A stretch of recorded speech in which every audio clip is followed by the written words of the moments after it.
This week we're going to work on Lab2 Final, and the instructions for that are in Module 4. So we're going to go to Object-Oriented Programming Lab Final Instructions.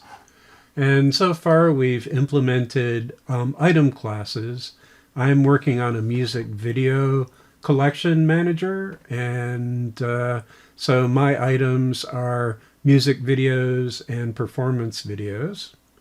And then this week we're going to make a collection class. So your collection class can be completely generic and you use it to track all sorts of different categories for different purposes. Or you can pick something that's pretty specific for a specific use case. And for this one, what I'm going to do is, instead of just having all the different ways of organizing music videos, what I want specifically for my program is a music player where I essentially have playlists.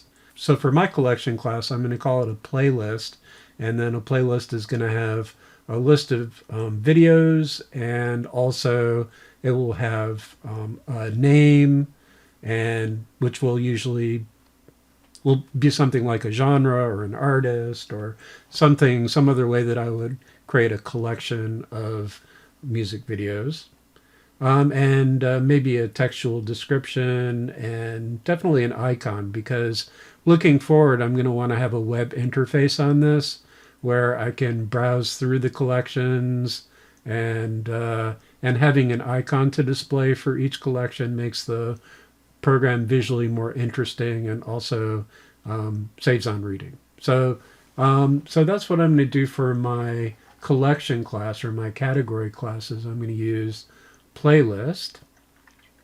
And then let's look at the requirements here. So you should already have a topic for your program. I'm doing music videos.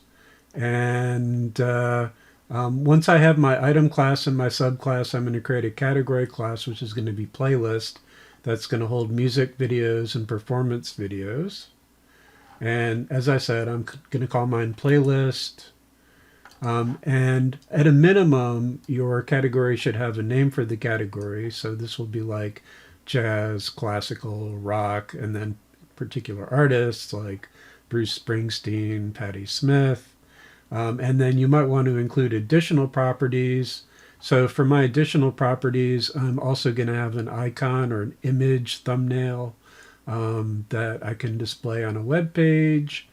And maybe I'll have a description. I don't know. I'll think about that. In addition to the above, item objects should provide the following methods. So I'm going to add a string method and a representation method, and I'll talk about that more when I get into it. And then an update method that allows me to change information about an item.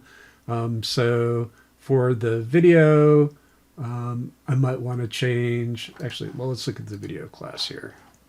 So for music video, what I have is title, artist, key, year, and note. So note is going to be the thing that I'm going to want to be able to update.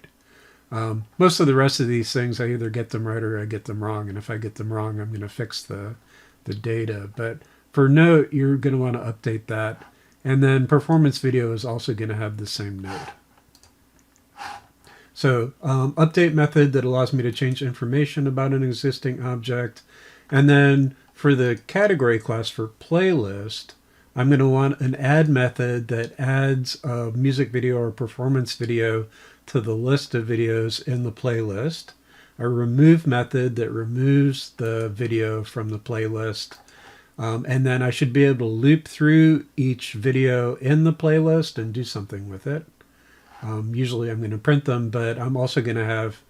So this is outside the scope of this class, but there's a plugin... there's an application called Video LAN Client that lets you play videos, and you can supply a YouTube URL. And then there's a Python package that is a wrapper for Video LAN Client so that you can basically run it from Python. And then there's another plugin called Paffy that lets you download metadata about YouTube videos given a URL.